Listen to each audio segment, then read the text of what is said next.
Hi, everybody. Welcome to Papa Spice's Hot Takes with Hans and Harry. How is everyone doing tonight? I hope you're doing well. We have some heat here up in the Northeast, and how apropos because we've got some heat for you tonight. We're talking. Well, you know what? Before I even get into the topic, I'm sorry. Where are my manners? Let me ask how you guys are doing. Harry, how you doing tonight? I'm doing wonderful, Papa. I appreciate you asking. It was a hot one today. I took a walk outside. Probably not my best idea. Got a little sun, but I'm doing very, very well. Thanks for asking. Good, no problem. And Hans, how about yourself? How are you? I'm good. I'm finally like I'm just ready to talk about movies that I've actually seen compared to last week when we talked about 40 movies or like 41 movies and I've seen like six of them. So yeah, so I'm actually ready to start saying, yeah, I remember that. That's fair. And I had a discussion last night, and that we got called on that for sure. That it's like, oh, you start off in the first 10 movies you haven't even seen. But hey, when Listen, you're talking about video game movies and the top of the dumpster heap, you can't yeah, really blame us. Yeah. No. absolutely. Anyway, tonight's episode is Fave 5 action movies. So we've done a Fave 5 once before for comedies. Now we're doing the action genre. And, just as a brief explanation, these are five of our favorites for this particular genre. Doesn't necessarily mean we consider them best in class, but, Yeah. it's what we prefer and like. So with that said, we're going to get started and we're going to run down our honorable mentions first, and then we'll get into our actual lists. So for me, kicking off my honorable mentions, first is The Protector from 2005, Nice. mainly starring Tony Jaa, Nathan Jones. I actually went back and forth between this and Ong Bak, and I think Ong Bak critically gets a little more love, but I actually prefer The Protector. I think the action in it is so good. And man, when you talk about a guy with martial arts skills out the wazoo, and he performs, a lot of his own stunts. Tony Jaa, it's a shame he didn't hit it bigger in Hollywood. I mean, Yeah. what do you guys think about that? Yeah, he took that like side role in like American movies because I know he's in and even like just kind of like not necessarily like a cameo, but I mean he's in I think it's like Fast Six or Fast Five, one of them. He like shows Yeah. up in and he's only in it for like a quick second. He's in Yeah. Monster Hunter, which I haven't seen the movie yet, but I mean it's kind of like he just he's kind of like that actor that just kind of like shows up and you're like, oh, I remember him from Ong Bak or Protector, which are Yeah. I mean both of them are fantastic movies, and he's so good. Like I kind of feel like they're the same movie for the most part, like Hmm. but and like I thought he did great in it. He's a great actor, and it's a shame that he kind of took that side like that kind of supporting actor role instead of kept making lead movies. Yeah, he just didn't seem to have that breakout hit where he was the star that Jackie Chan or Jet Li had, and to a Yeah. lesser extent Donnie Yen. These guys are all titans, but Tony Jaa just wasn't able to break into Hollywood in a lead role. Okay, next up, I have Casino Royale from 2006, directed by Martin Campbell. That set off the current run of Bond movies with Daniel Craig. This also had Eva Green. This was my introduction to Mads Mikkelsen, Yeah. Judy Same. Dench, Jeffrey Wright. It was just really, really well done. And starting off with that kind of parkour chase, I think it was in the cold open, was just tremendous. So, I mean, Casino Royale, mucho, mucho love. I love the Bond series as a whole, but I think if I had to choose one single movie out of all of them to keep and get rid of the rest of them, Casino Royale, the remake, would be it for me. You guys have any thoughts on Casino Royale? Yeah, I was gonna say. I mean, I ride hard for the Daniel Craig Bond movies. They are some of my favorite Bond movies, and just action movies in general. You talked about, Greg, with the first scene where he's like running on the crane. I remember this movie too being one of the first kind of like big Blu-ray movies that I owned as well. Mm, So like it just looked gorgeous on like my TV. When you had the PlayStation 3 to pop it into for it, but. Yeah, I mean, I ride for the Daniel Craig movies, and I think it's like you talked about earlier in the introduction, Greg. Like, I would definitely say Skyfall is the better movie, But when you're talking about the action, like that, just that opening scene, and then throughout the movie with Casino Royale, kind of sets the tone of a fun action movie. Fair to say. Hans, any thoughts on Casino Royale? I've seen it, and I've seen Quantum of Solace. Now, I before the next, what's the next Bond called? No Time to Die.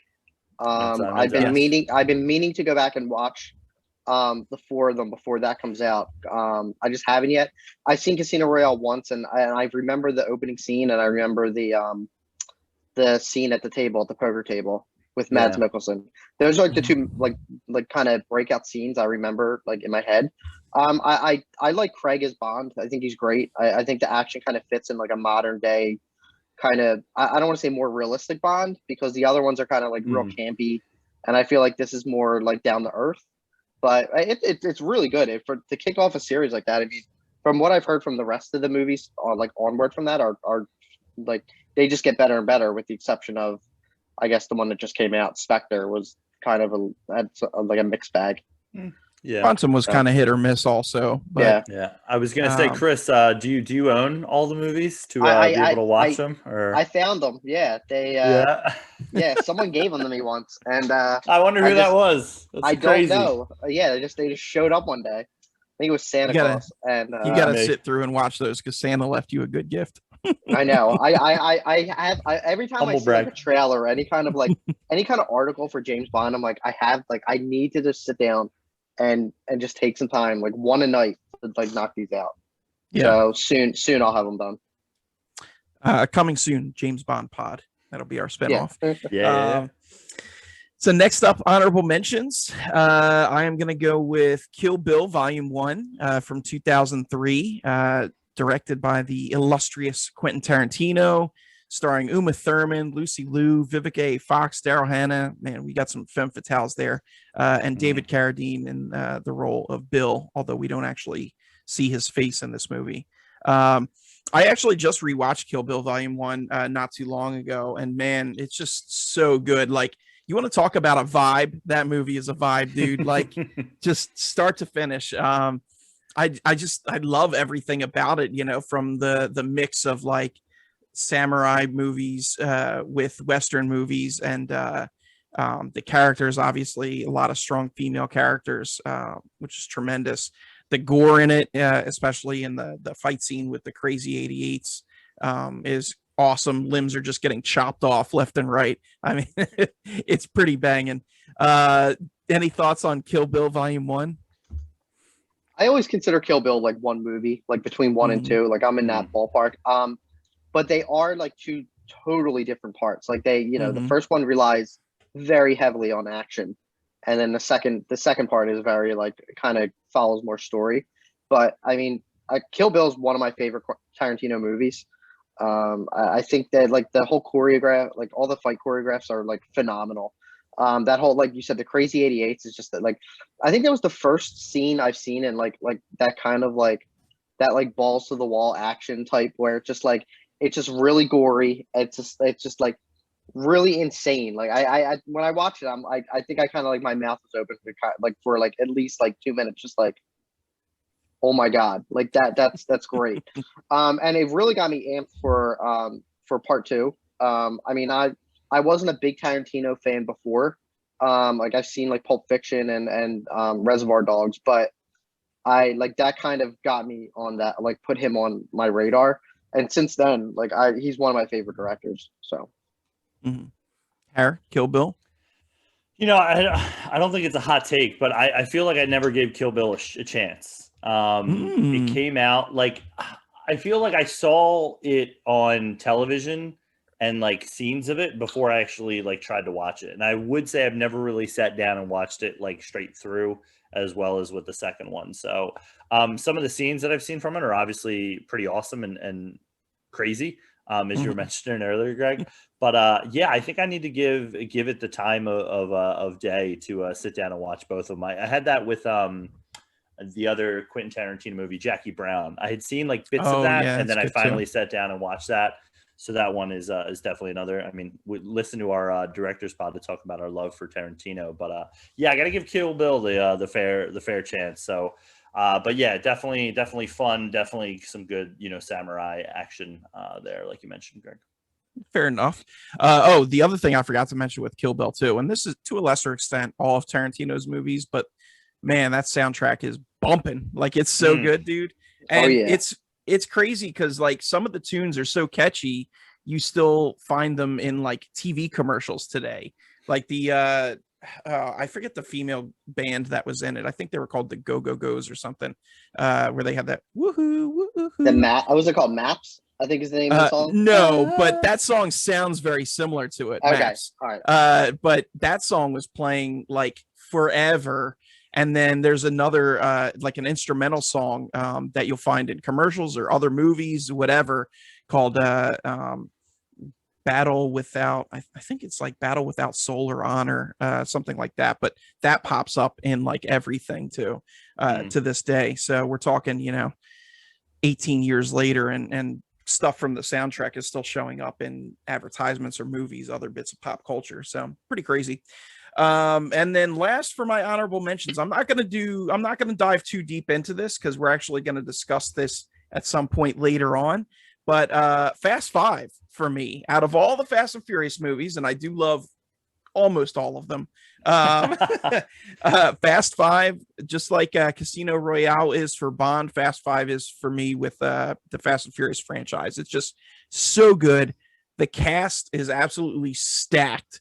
I mean, you've got a who's who in there, and for me, this was like, admittedly, when Tokyo Drift and Fast and Furious, the fourth installment, were in theaters. I missed out on them, so I saw like 1 and 2, and then I jumped back in with 5. And oh man, what a ride! Like you talk smart play. Yes, like you want to talk action, and I like the fourth one. The fourth one is good. Not taking anything away from that, but it was definitely, it wasn't like balls to the wall crazy like Fast Five is, where it's just insane stuff. That's really when I don't want to say jumped the shark, but they started like taking liberties with physics in the real world. 100%, and hey, 100%. it pays off. Like, it's a fun ride. So yeah, like I said, we'll dive into that a little bit later, but those are my honorable mentions. Hans, how about yours? What do you got? I'm going to start off with RoboCop, the 1987 one, not the one with Joel Kinnaman that I've referenced before on this. I think it was last week that I referenced. Which isn't a bad remake, by the way. It's not terrible. It isn't terrible. They should have named it like Cyborg Police Officer or something. Like it was like, I even forget. Like they used the name of the company, and that was about it. I think that, but it's the Dollar General version of RoboCop. Yeah, love the suit. I love the suit in that one. It's good. It has some okay qualities. Like, just don't call it RoboCop because it's not, to me, it's not RoboCop. But the 87, Peter Welker, if you haven't seen it, it's a very classic 1980s, like cheesy, like action type movie. It's got the dad from That 70s Show in it, who I always forget his name, but he plays like a villain and has like one of the craziest on-screen deaths. It's just the special effects in it are really cool. A lot of it's like practical in terms of like RoboCop's suit. There are some really, really bad special effects towards the end, but it just makes it like so comedic. But I always go to, like, whenever I seen it, like I saw it later, probably like in the late 90s for the first time, and it just always stuck with me. And I just think that it's definitely, I consider it it's definitely the first like kind of buddy cop that I remember seeing, even though it's like basically like a almost non-human and like just a human partner. But it's definitely like great action, great. Like, it mixes that action and comedy, and Paul Verhoeven was he kind of did a few other cheesy 80s movies with like Total Recall and all them. So I think it's right in line with the rest of those action, like, kind of, I guess they set the stage for a lot going forward. But whenever I think action movies, I always think of that one for some reason. It always comes to my head. So what do you guys think? That's a tremendous pick. First of all, it's ultra violent, so I'm already sold. And yeah, I mean, I love the practical effects they do with it. And I guess Ed 209 was kind of like a mix of I want to say it was like it was definitely stop motion. I don't think it was like claymation. Yeah, you could tell Stop like they motion were with like like a model kit. yeah, they were like they kind of had to at that point. Like it was goofy when it was on screen, like when it was kind of in action, but when it was practical, it was really cool looking. But yeah, I mean, it was great. I mean, I'd buy that for $1 for sure. The rest of the series kind of goes down a cliff, but this first one is kind of untouchable. Hera, what do you think about it? RoboCop isn't something for me that hits. I mean, I agree with you guys as far as the action and all that stuff, but yeah, I don't know. I just don't love RoboCop. I think it's a little silly. That's fair. It's not. Right. That's my hot take. That's my hot take. So new podcast with me and Hans. It's definitely not it's not for everyone, and I can I'm not gonna end our friendship because you don't like it. I mean, I'll probably think about it, but I also think this is another movie where it's like this is just slightly where like our ages differ. Where like I know.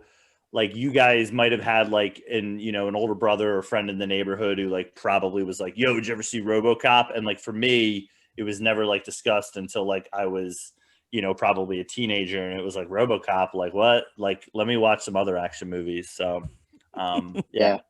That's fair. The other movie next movie I have is Dread, the one from 2012, not the one from with Sylvester Stallone. I love the Sylvester Stallone one. It's okay. It's campy, but I love it. It's so corny, and I think that like this one kind of goes a little more into like the Dread lore, because I know like they always say like the rule like they can't take off their helmet and all that other stuff, where like I believe in the Stallone one, he's just like ripping that thing off like crazy, like just going nuts. I think as a more I don't want to say realistic, but as a more kind of down to earth movie, I think like the 2012 Dread is a lot better. It doesn't have a big supporting cast. I mean, the only other person I know from it is Cersei from Game of Thrones, and you guys are gonna have to fill me in on her name. Lena Headey. Lena Headey. She's the villain. She's a great villain. I actually saw that before I saw Game of Thrones. So when I watched Game of Thrones, she was the person from Dread to me. But it was a really cool kind of like they're in a building that's on lockdown, and him and his like new partner got to like fight through it. It's very very reminiscent to like The Raid, the first one. But I know they came out around the same time, so I think when I saw it I was a little confused. Like it's like very like they're like mirror images kind of each other.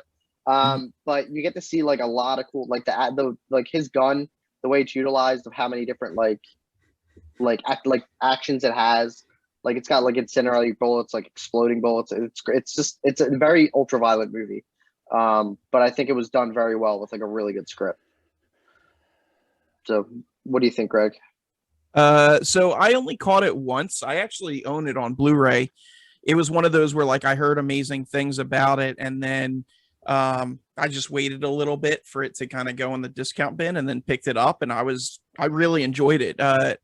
I do need to rewatch it because I remember liking it so much the first time.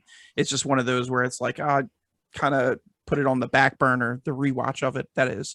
But yeah, I mean, I think you hit it to a T, and it's definitely a worthy addition to the list for sure. So that's my thoughts. How are you gonna? What do you got on this one? So I remember when this movie came out, because I remember you, Hans, being so excited by this movie, saying, have you seen Dread yet? And like, I remember you going around a lot and talking about him like, dude, it's so awesome. And I pulled a handwriting on this one. I've never seen this one. I've never seen the remake. And I got to be honest, I'm going to get roasted for this. I confused Demolition Man and Judge Dredd. And I thought I was saying I love Judge Dredd when it's Demolition Man. So my bad. Demolition Man, great movie. Go check it out. The Sylvester Stallone Judge Dredd. I mean, I'm sure it's fine. So send your Sears of Harry to this ES Live Spicy on Twitter.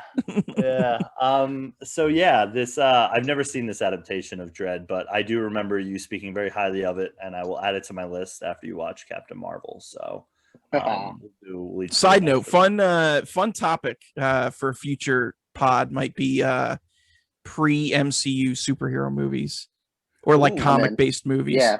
Because then like we can that. have I am the law. Yes. One of the corniest lines ever. So, all right, what do you got next for us? Next is 2003, Pirates of the Caribbean, Curse of the Black Pearl. Nice. Led off a franchise that I think did go a little bit downhill as it went on, but I think the first movie is one of my favorite. Like it has my favorite soundtrack, I think, to a movie with Hans Zimmer. Like that guy's a genius. And it came out around the time when I was like kind of paying attention to movie scores. Like I wasn't like Hans Zimmer. Like I don't really think I knew who exactly he was, but I remember like when that movie came out and the soundtrack came out, like that was one thing. I got it right away. Like I bought the DVD right away. Like I was so amped for it. And it's one of those things that's like, you know, the whole thing was after a Disney like attraction, like a ride, and it turned into making like so much money. And you know, at the time I wasn't a big Disney family. We are now, but it definitely like just with Johnny Depp, Orlando Bloom. Like I'm not a like outside of Lord of the Rings, I'm not a huge Orlando Bloom fan, but I think he fits like these type of movies like really well. Like Keira Knightley, kind of she like put her a little bit on the map more. Jeffrey Rush, who's a great villain in it. I'm in terms of like some action movies, I do like Hand to Hand and like sword fighting a lot, there's a ton of it in this. Like a great story. So, you know, the next two in this trilogy were a little weaker. I still enjoy them, but they're not as good as the first one. And then like the 2 or 3 movies that came after that are just kind of they're background noise for me. Like I've watched them and they're not bad, but they're just not like I think I've seen them once and I'll probably never go back to watch them again. I don't mind the one with Blackbeard, the 4th one, but the 5th one, Dead Men Tell No Tales, was just like, yeah, it's background noise for me. I think after this trilogy, I can't distinguish which one's which. So yeah, to me, I don't know like what I guess there was like at World's End, and then after that, I know Javier Bardem was in one, and you know, like you said, the Dead Man Tell No Tales. I think that was the most recent. So they're remaking it, of course. So we'll see how that goes. Howard, why don't you step up first? What are your thoughts on that? Oh, you're on mute, buddy. I would say sorry everyone at home. My apologies. I was on mute. I had a cough earlier. I would say Dead Man's Chest is probably the better action movie to me. But I think this is where I didn't even think about the Pirates movies for action, because like this is where I had some trouble with my list, where it was like, how much adventure do I want to have in there? How much fantasy movies? You know, like you could even categorize, as we did with the comedies, you could categorize Ghostbusters as an action movie. Don't bring it up. Don't bring up Scott Pilgrim. So yeah, we could categorize that as an action movie as well. And you know, we all did our best to like, you know, remove superhero movies, you know, Dark Knight, you know, Lord of the Rings, you know, things of that nature out of our lists. But yeah, this is The Curse of the Black Pearl is a wife rotation at night movie. This goes on when she, you know, wants to watch more of a movie. And we have absolutely, I think for New Year's Eve this year, we watched it just to put it on till the clock struck 12 because, nice. You know, we weren't doing anything else. Yeah, it was nice. But it's just like you said, Chris, the score is incredible for the movie. And that's something that I think is carried, obviously, and probably carried this franchise on for, I mean, besides, you know, Johnny Depp's performances. But I would say Dead Man's Chest, I think, is slightly the better action movie. And I know at World's End like came out like a year after. They like filmed both of those like kind of back to back, and they kind of link as one, like you guys were saying, for the trilogy for it. But yeah, a great series from that point. But yeah, after that, completely off a cliff and just money grabs after that. When I saw that you had this on your list, I'm gonna do my best to do our buddy Timmy P impression. I was like, dude, I could not believe that I forgot about Pirates of the Caribbean. buckle all the swashes, man. Give me that swashbuckling action. I was in like some weird limbo where I was kind of thinking, I'm like, just like for some reason popped in my head. I was like, oh, like, yeah, forgot all about this one. It is an awesome choice. And yeah, for sure. Like, I love those movies, even though they do get progressively worse. But yeah, the first one is just, it's so good, man. You got such good action, good heart. I mean, Johnny Depp in his first appearance as Captain Jack Sparrow was just amazing. You know, it was before the point where he kind of started parodying himself, I guess. So it was still fresh. And, you know, this was before we started seeing adaptations of other Disney rides where, you know, we haven't seen Jungle Cruise yet. So no comment on that, I guess, but Haunted Mansion didn't live up to expectations for sure. So, you know, they did the IP justice and made it something unique and cool. So yeah, I mean, this is a great pick, even if it's only honorable mentions. Yeah, thank you. And then the last one is Point Break from 1991. I'm starting to see a trend with these. They're either remakes or they've been remade of movies. I don't know. I've never seen the new Point Break, but the 1991 with Keanu Reeves and Patrick Swayze it's that like kind of like adrenaline rush movie that it's not necessarily like realistic. Like, I mean, Keanu Reeves jumps out of a plane without a parachute and survives, like, just because like he basically aims very well for Patrick Swayze. It's really insane. It goes on to kind of like influence future action movies like towards that time. And I know one we've talked about, like Hot Fuzz in the past, like on our comedy podcast. That's definitely that it influences, like a huge influence on that. But you know, that there's so many memorable lines, so many like memorable scenes that I can think of. Keanu Reeves was kind of growing, and at that point he was still like on like kind of like an upward angle, and I think this kind of put him really far on the map. And then Patrick Swayze, I mean, he's a great actor. I mean, he definitely is. I feel like from movies I've seen him before I saw this, it seemed like it was out of his comfort zone because he was like basically like a radical surfer. But at that point, like what I think makes it so good is like the villain isn't like necessarily like, he's like not a bad guy for the most part. Like, you can kind of see what he's doing and why he's doing it.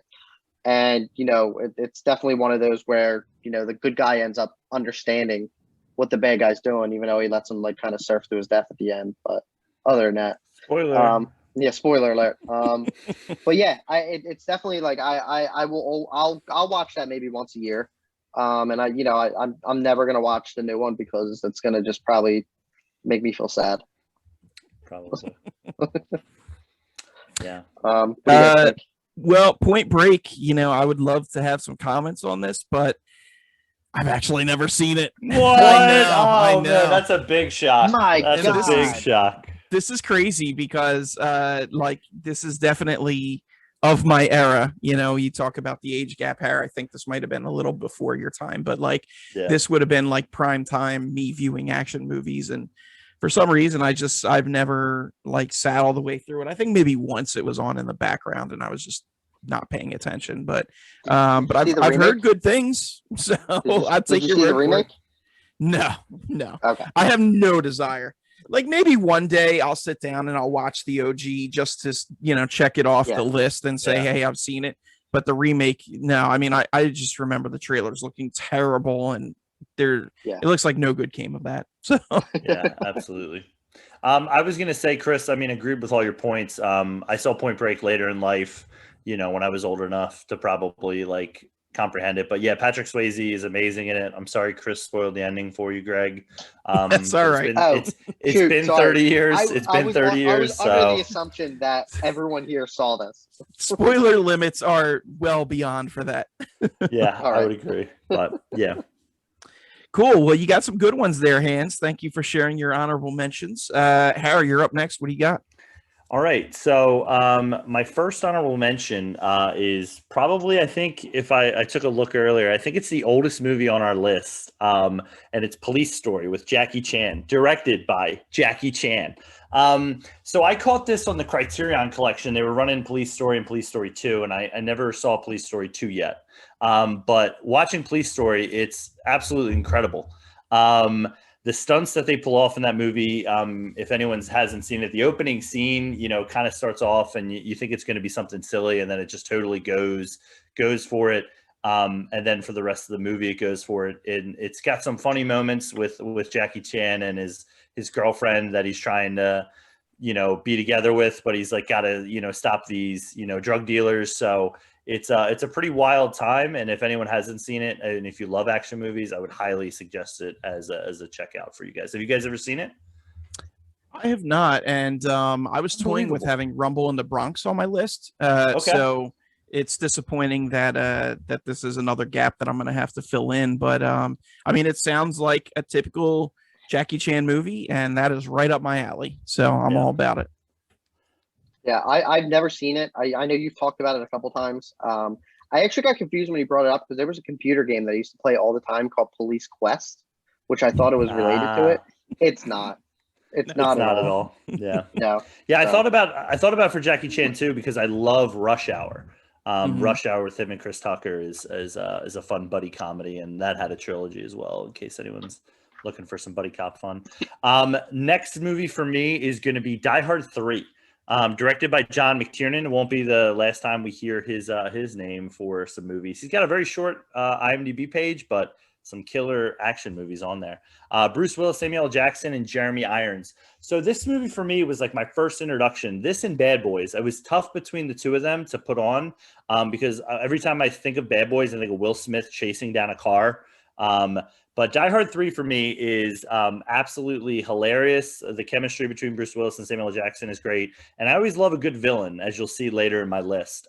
Jeremy Irons, I think, does a really good job as Simon and kind of, setting this up. And what I think is gone from a lot of movies is, set pieces in big cities and stuff. And this takes place in New York City, and they hit a lot of, spots. They drive through Central Park in a taxi. It's got some pretty cool action scenes in it. Yeah, this is actually. Have you guys seen this one? Oh yeah, this was the first Die Hard I saw, but I was like 9 or 10 at the time. I forget. Yeah. So like I was definitely too young as well. I didn't get who Simon was at the time. Greg, before, have you seen this? Just bits and pieces, not fully. Okay. All right. So I didn't really know who like Simon was at the time, like when they reveal it, and I wasn't like it didn't make sense to me. I think this is my favorite. I think, out of the trilogy, this is my most enjoyable one because of the cast in it. But I mean, it's from 1, 2, and 3. I would go like 3, 1, and 2 because like 2, I always forget exists. But other than that, it's such a crazy movie because he's such a great character, and I think like they kind of peaked with that and they went in the wrong direction, like going to make more Die Hards, which is like. I feel like 10 more for all I know. So I am not huge on the Die Hard franchise. Like, I get that it has its fans and stuff within the action community. You can shake your head all you want. That doesn't change the fact that with these hot takes, Papa. They're just really Hey, I'm Mr. Hot Take tonight. This is like one of those movies where like Die Hard could be like.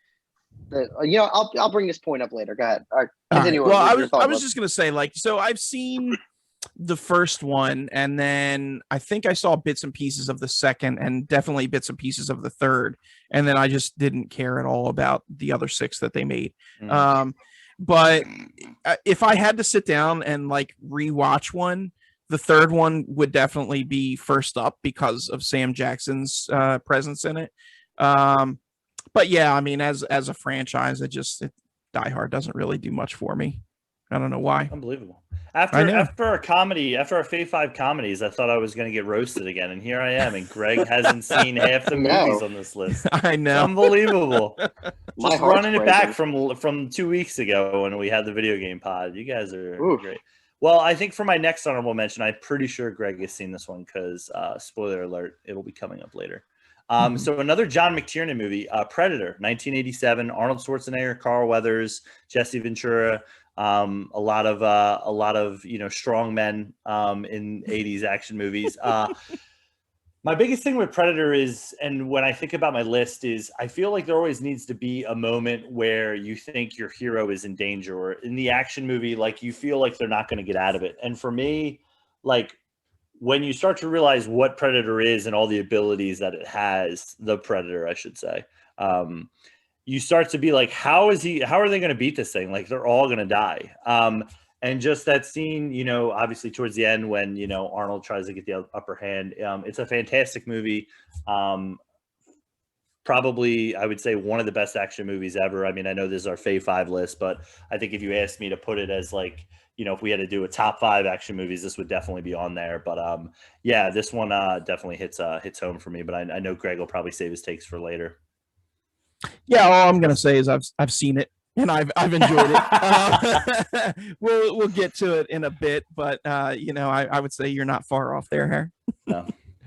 All right. Yeah, I'll save my Chris, hot take for that one. I'll save my hot take for when it comes up again. Okay. Get ready, folks. Buckle in. We're in for a long one tonight. And then my final nomination, or honorable mention, was The Raid, 2011, directed by Gareth Evans. Stars Iko Uwais, I think. I think it's Uwais. Uwais, yeah.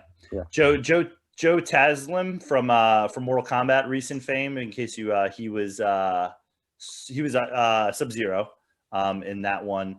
And Yayan Rohin, who is actually in the sequel as well, but gets a haircut and looks cool.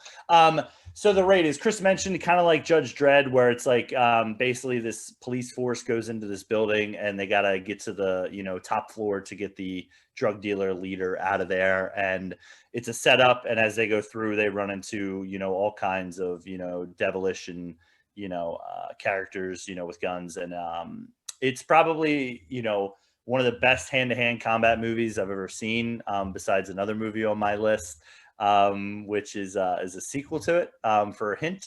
But yeah, The Raid's incredible. Would highly suggest it if you've never seen it and you love action movies. This is wall-to-wall action for about an hour and 45 minutes, and it never stops or takes a break. So fair. I'm going to save my thoughts for when we talk about the sequel. Oh. Yes. Ooh, all right. Ooh.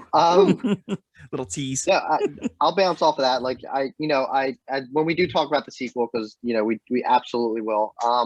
This was I did see this one. Like this is one where I actually saw the first one first, not backwards like most other movies I've seen. It's really good. Like it's got like a great like final fight. It's crazy that like everyone like in that police department knows insane martial arts. It's what they train for. It's what they train for. They like it is really insane. And Iko is like he carries on like within the Raid too. Like he's a phenomenal martial artist. Joe Taslim's in it. He's not in the sequel. But it's definitely like out of the two, this is the one that relies a lot on action and doesn't it's like a very basic story. But there's a couple points that when we talk about the Raid 2 that I did a little bit of research on that kind of make the first one a little more interesting. So yeah, we'll revisit this one. All right. Yeah, well, those are my noms. Thank you for sharing your honorable mentions. I think you got some winners in there and some stuff that I definitely need to check out or revisit. So moving on to the main entries here in our Fave 5.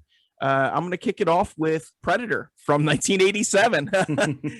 Like Harry was just talking about, you got Arnold Schwarzenegger, Carl Weathers, Jesse Ventura, Shane Black. I mean, it was just, man, it's such a good movie. And, Harry, you were talking about, you weren't sure. I think you were trying to say like you weren't sure who was going to beat the Predator, right? Or were you trying to say that it was never in doubt that Schwarzenegger would beat him? I would say that you're watching what the Predator is doing to his team, and it's this team that comes in and destroys this village, this whatever, and to rescue, and like they just start getting shredded, and you're like, all right, so this thing's invisible, it can see their heat.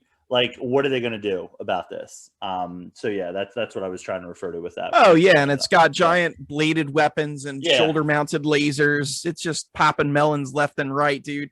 Yeah, the Predator, I like, it's one of those all times for me. And yeah, I think a case could definitely be made if we were doing top 5, it being in there for sure. It's just like, it's the epitome of an action movie for me. And Schwarzenegger, you get so many classic moments in this movie with it.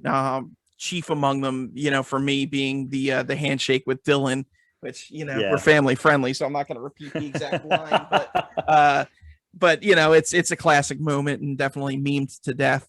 But yeah, Predator just so good, and yeah, you could kind of toss it in sci-fi and maybe even a little bit of horror, but I think above everything else, it's an action movie. I mean, it's about, a group of people being stalked and hunted. So, Hans, what are your thoughts on Predator? I hate this movie. What? No, I've never seen it. Oh my goodness. That's even more mind blowing. I have never seen Predator. I've seen Predators with Topher Grace. And I think I've seen both Alien versus Predator movies. I have not. Yeah, it's surprising that I love 80s, 90s action movies. I for some reason, this was one that I never went back to watch. So hold on. So I can sign off now. Harry used to do, what was it, Tuesdays with Arnie, right? Yeah, but Thursdays we never with Arnie. visited that one. No, we did watch that one. Did you? Were you not there? I missed it. Unless because of the circumstances behind that of why we did that, I might have checked out a little early. Oh yeah, we did watch it. Fair. But no, we did Kindergarten Cop and all that. That would last a good 6 or 7 weeks, and I don't think that was probably on the schedule. But I've never seen it. Yeah. Wow. All right. Well, I will sit down and watch Die Hard 3 if you watch Predator, because that's a must see. It's a must see. Solid deal. Look at you guys. Who says we can't work things out? I'm still not watching Captain Marvel. So that was my first pick. Hans, how about your first pick? What are we diving into here? Gonna go with another 90s Arnold movie, True Lies, which is a James Cameron classic. It could honestly go in if we were doing it again, my Fave 5 comedy. The cast in it is great. Arnold Schwarzenegger, Jamie Lee Curtis, Tom Arnold, which is I think this is the only thing. If Tom Arnold's on my screen, I'll keep on, because it's just I cannot stand him. Eliza Dushku, Tia Carrere, who's famous mostly for Wayne's World. But I think she was my 90s crush at the time. But she is definitely that whole movie, the way they mix comedy and action in it. It's there's a point where Arnold's about to jump to building to building on a horse, and to chase a guy on a motorcycle. Has a great hilarious action scene in a bathroom where after he kills 4 people, he apologizes to a guy that's on the toilet, just running out. He's oh, sorry. And it's just the way they insert comedy, Bill Paxton in it. I'm not a huge Bill Paxton guy, but I think this is he's such a small role for him, but it's so perfect. Yeah. Where he's the exact opposite of Arnold, where he's a salesman pretending to be a spy, and Arnold's a spy pretending to be a salesman. And it's just their relationship, when he pees himself 4 times in the movie, and it's just great. One of the best scenes ever for a villain when he went the main villain when he dies is he gets shot off by a rocket after Arnie says you're fired. And it's so stupid. Classic Schwarzenegger. but it's got so much over the top action, and it's not even a bloody movie. I think it's PG-13, or no, it might be R. I think it might be R. I'm sure it's R. But yeah, but it's so great. And I could watch that movie if it was on TV every day. I probably would have to live in a different house, because Catherine would probably leave me. If that was on. But it's such a great classic movie. It has a great video game that goes along with it. If you haven't seen it, just absolutely check it out, because it's so good. Harry, what are your thoughts on True Lies? Yeah, I mean, I think Hands hit on pretty much all the points. It's a really really fun movie. I mean, Jimmy C hitting it out of the park pretty much all the time. Hmm. One of the movies that we had talked about a little bit, for one of our lists was Aliens, which is another Jimmy C production there for it. But yeah, this is definitely up there. I mean, we didn't even mention the bridge scene when they're chasing. I forget if it's like a SWAT car, like a bus on there, and they're literally blowing up a bridge and stuff. It's pretty insane with how much action is involved in that. Fair. Yeah, I mean, I'm just gonna keep it simple. I can't knock True Lies. I think, it makes sense to be up here on your list, and it's a great movie. Definitely, like you said, check it out if you haven't seen it. Yeah, Listeners, that is. Hare, what do you we've got? all seen it here, thankfully. Yeah. So I'm gonna go with one of Greg's honorable mentions. Fast Five for me. I really love the Fast and Furious franchise. I got to be honest. No matter what, no matter even if they're subpar like Tokyo Drift, I'd even say four.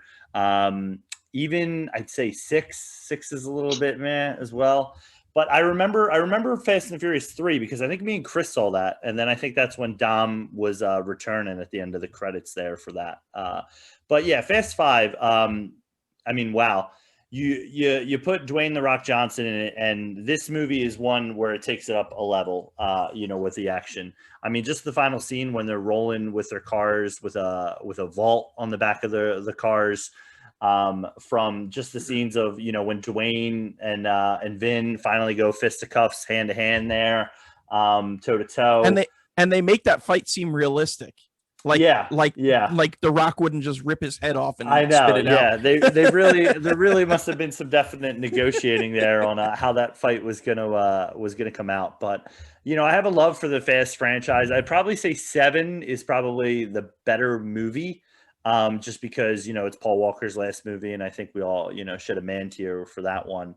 But yeah, directed by Justin Lin, just a really really fun time. I mean, I didn't even mention the train robbery scene with the cars in the beginning. When Paul Walker and Vin are on the car together and they jump off the cliff. Top notch for Fast there. Love it. What do you guys think? Yeah, I mean, Um, well, oh, go ahead. go, go, no, no.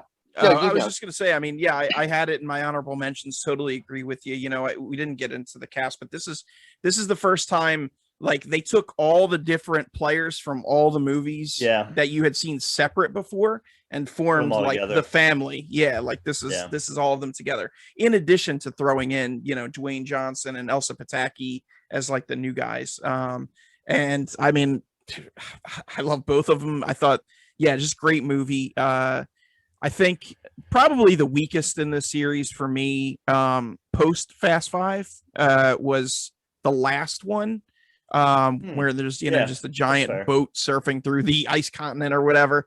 Love That it. had me checked out a little bit, and from what I've seen on advanced reviews for the new one, it seems like it's going to get even more ridiculous. But We're going to the moon, baby. All the way to the moon. yes, but be that as it may, Fast Five unassailable. Like this is the defining moment of the franchise for me. So Yeah. love it. Yeah, I agree. I always consider like 1 through 3 like a totally different franchise because Mhm. at one point, like I don't even remember the first one. Were they trying to like steal DVD players or something or like something? Well, it's funny because the first one is basically a remake of Point Break with cars.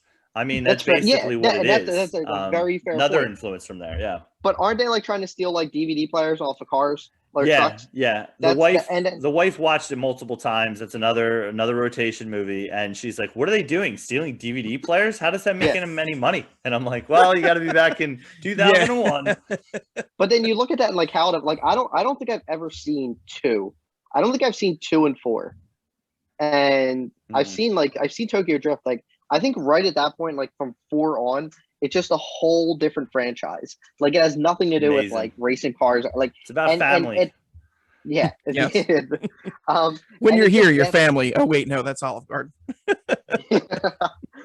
it just gets like so like I think they're getting to the point where they're starting to see like they're trying to jump the shark and Go for they it. want to see like how far they can go. Like if I had to Let's compare it to go. like to something else, it's like kind of look at like South Park or like It's Always Sunny. Like they are like two shows that are like every season they're doing something like either worse and worse, or like they're like trying to get canceled and doing something like more extreme.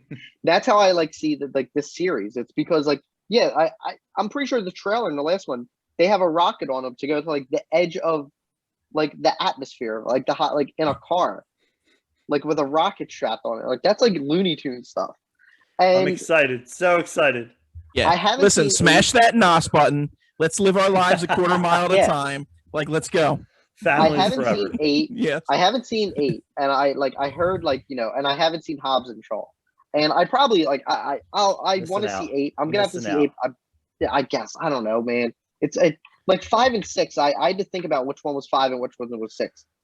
Like, what's the one with the believe never? it or not, there is continuity with these. So like, Yeah. I wouldn't say skip out on a movie. Like, even though I don't like the last one, I wouldn't say skip out on it because Right. like there's gonna be stuff that plays out in the new Oh, one. yeah. It's just like I just think it's funny. 6 is like the one where they're on the never-ending runway, and they're like the runway's like 10 miles long. But I'm not. Takes I'm a while I'm for not planes picking. to lift off. I'm not picking apart 6. We're at 5. I enjoy 5, 6, and 7. I mean, it's like I said, it's a whole different franchise from when it started. It definitely evolved into like more of an action franchise than I guess anyone could have imagined 20 years ago. But I think like 5 was probably where it like kind of peaked into go in that direction. Yeah, for sure. Oh, you know what? One other thing too, I forgot to mention. This was the first time, going back to the cast. This was the first time I saw Gal Gadot in a movie. So it was cool seeing, future Wonder Woman in action. And, her character was kind of ancillary or whatever. It wasn't like she was a lead, but I thought she fit well with the team. She was in 4, and that was like I think 4 was on TV like 2 weeks ago, and I was watching. I saw her. I'm like, oh, like I didn't even know like she was even in the series. Like I think at that point, like when I watched 5 and 6, like she wasn't famous at that point. Like she wasn't on the map as much. And like when I went back to rewatch after I saw like Wonder Woman, I'm like, oh yeah, like she was in this. So good stuff. Yeah. Good pick, Air. Thanks. All right. So next up for me is going to be Crouching Tiger, Hidden Dragon, from the year 2000, and directed by Ang Lee, starring Chow Yun-fat, Michelle Yeoh, Ziyi Zhang. Man, this movie for me was really what sparked my love of martial arts movies, specifically wuxia, which is the wire work type movies. Man, it's so well done, and I think it speaks volumes also that it was not only nominated for best international or foreign film, whatever the category was back then, but it was also a best picture nom for Oscars. It was in both categories, which I don't know if that had been done before, but that was the first time it stood out for me. And I mean, it's a absolutely gorgeous movie, like cinematography wise, plot wise, and story. Everything is just so. One of the things I like about anime is in anime, a lot of times you have characters that are kind of like there, you can tell there's a well of emotion running just below the surface, but everything is kind of restrained because that's Japanese culture. And to a lesser extent, I know this isn't Japanese, but you get a lot of that in here because the main character is a monk, and he's got these unrequited feelings for Michelle Yeoh's character, but because he's a monk and he's sworn to uphold his oath and everything, they never really connect. But I mean, the fighting, the martial arts choreography in it, just tremendous. I think this was what put Wen Wuoping on the map for me. He's the guy that does he's like the big name when it comes to wire work in the martial arts movies. I could go on and on about this. And in fact, the song that was nominated for best song that year at the Oscars, Love Before Time by Coco Lee, we actually played at my wedding that was the outro song for me and Janet leaving after the ceremony. So I am all about this movie, absolutely in love with it, and definitely one that I watch, once a year. What do you guys think? As a lover of martial arts movies, I have not seen this. I think what year did this come out? I forget. 2000. So I think that was like I wasn't as into martial arts movies at the time. So I think when that came out, I really didn't have an interest at the time. But in the past like maybe 4 or 5 years, probably ever since I would even say a little longer than that. I've been like that definitely like martial arts have been probably my favorite type of action movies that are being made right now. But with that being said, like I know there's such a large list of movies that I have to go back and watch because from that genre.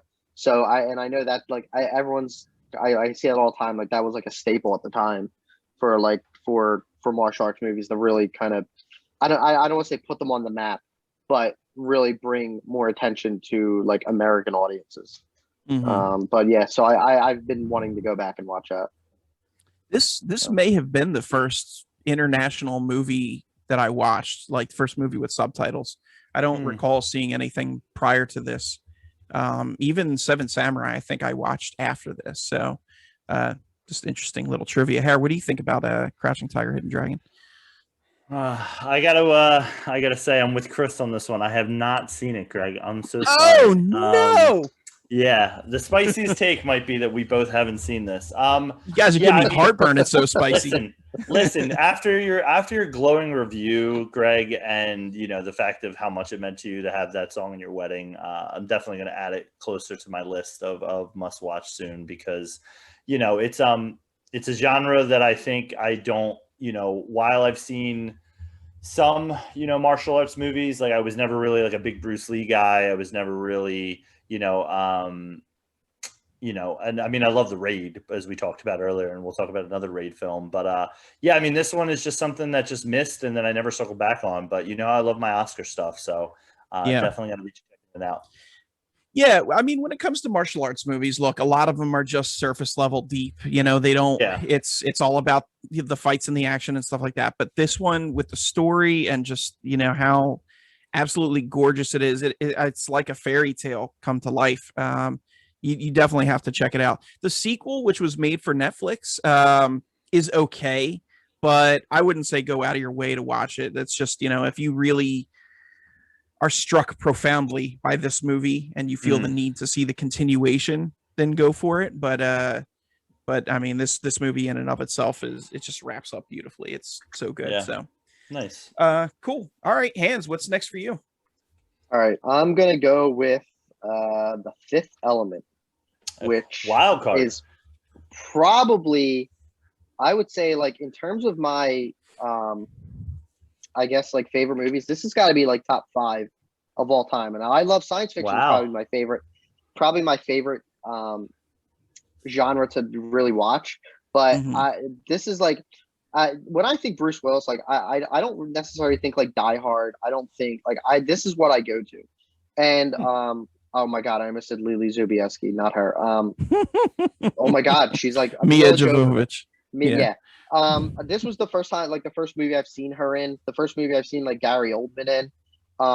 Chris Tucker, who I think at the time I've seen him in Friday, and when I watched like Chris Elman for the first time, I'm like, oh, it's Smokey. Like Ian Holmes in it. Like I had. This was like I remember watching this like later on and be like, oh, it's Bilbo Baggins. Like there's so many like people that were in this movie, and surprisingly, Vin Diesel has an uncredited role in it. Does he really? So Bruce Willis's boss Finger, when he calls him to like I guess his cab boss or something, is Vin Diesel on the phone. So when you watch it again, it's definitely like you can tell. Like I did a little bit of research when I was a couple of days ago looking into this.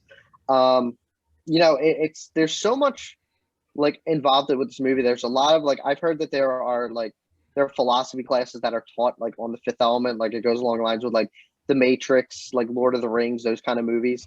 And it's just like it's such a like, and it came out in 1997, and it kind of gave you an idea of like what I guess the future would necessarily like look like with flying cars and everything. It was a really cool look at it. None of that's true. Like with like maybe some exceptions, but like. With like video chat, like that's about it. But it's really cool when you look at like the production of it. Like Luc Besson, he wanted to do like 3, like this was supposed to be a trilogy, but he had to like take 3 scripts and put it into one. This was like at one point the most expensive movie ever made. Like you could tell like with the effects in it too. Like they did the movie's mainly like special effects for the most part, like the background and everything. Like some like the smaller sets are are practical. But I think this gets I've heard people say that this is very like overrated. I think they're wrong. I just think like it has like one of the best action scenes is when they're on Lost in Paradise and like Bruce Willis just mows down that whole army to try and find Lilu. Like that whole scene is great. It's a very rare movie where like the villain and the hero never meet each other in it. Like they never interact at all with Bruce Willis and Jesus, Zurg, not Zurg, Zorg. I'm like forgetting all the stuff. I don't. I'm like, it's so good at blowing your mind. I know, right?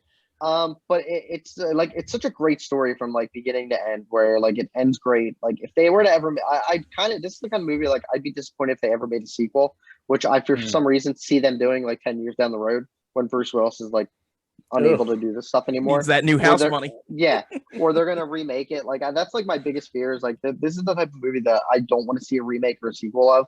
I think it started and like just ended so well. So what do you guys think? Harry, why don't you take this first? Yeah, I mean, Fifth Element. I love the Fifth Element because of some of the things that I think are kind of corny. So I don't know. I feel like this is a real hot take from you, Chris, and I wanna trash it. But like I also want to say, like, because you guys gave me so much for the comedy podcast, that like this is kind of more sci-fi. But my whole thing with it, like I do enjoy it. I have a lot of fun. I love it when I don't even know what the actress's name is, but when that singer comes up and does that weird futuristic opera scene, and Chris Tucker's running, he's like, Corbin Dallas, where are you? And just running around the whole place. It's a fun movie. It's definitely like what I like to call with a lot of movies, like a TNT, TBS, like cable classic, where it's just on all the time on like 5 o'clock in the afternoon. But yeah, those are my thoughts on it. Greg, what do you got? Well, I mean, this is hot take, so I'm coming in hot, baby. First of all, Harry, you are totally right. This is definitely more sci-fi than action. So I think this is not an inclusion worthy of your list. You should take it off immediately. But on top of that, I am one of those people that I think it's overrated. I just look, is it a bad movie? No, not at all. But I've seen it like twice, and both times I was less than impressed with it. I'm like, it's like Harris said, it's a cable movie where it's playing because they probably got the rights fee super cheap for it because it's not a stellar movie. So I don't know. Wow. Like Fifth Element just doesn't do it for me, man. I mean, it's got a good cast, but I could leave it, I'm a person who I thought like Fifth Element was just everybody thought the same about it, and then I have this best friend in my life who's like, I love this movie, it's amazing, and then this other friend who's like, it's actually just wrong. My God, yeah. I'm kind of sad. Sorry for stomping all over your trash take, but here it is. Fine. It's fine. I've never seen Predator, so. All right. Well, Fifth Element, pick a side. Harry, I feel like I need to do a redo now. Like I need to find before we're done, I gotta find another movie to pick. You baby. You're fine, man. Stick by your guns, like I did with the comedy podcast. Stick by them. Yeah. Even if you're blatantly wrong.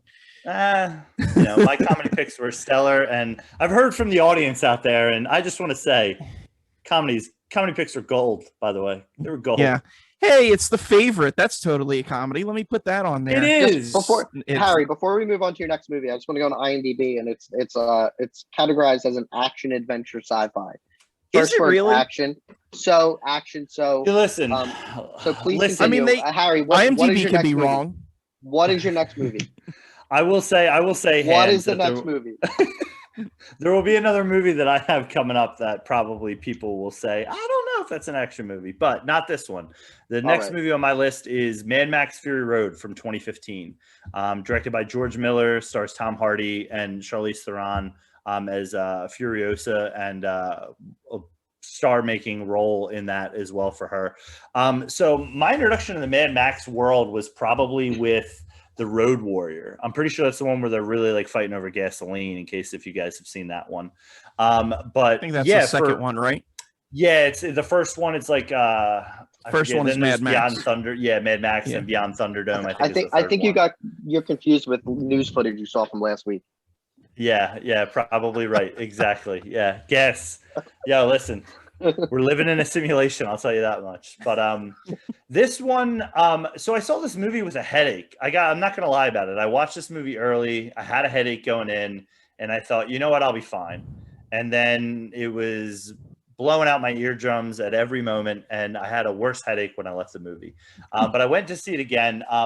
It's just incredible, and I think the reason I love it so much is that there are very few special effects used for the movie. It is very practical. It's one of the things I also enjoy about The Raid as well, with that. But yeah, this movie just goes for it. You know, it kind of has its start where it does start a little bit slow, and you're kind of like, you know, here we go. But then once the women leave the compound and, you know, Tom Hardy and Furiosa team up, it just, man, I could watch that anytime it's on. It's just like, oh, this scene's about to come up, you know, or, oh, here come, you know, the boys who are, you know, I forget exactly what their name was, you know, but his minions who are like, you know, trying to take care of the, you know, the opposing factions. And it's a wild time. It's like hard to even explain like what all like the characters and different factions and what they are in it. It just kind of is like, here you go, here's action for, you know, 100 minutes and have fun with it.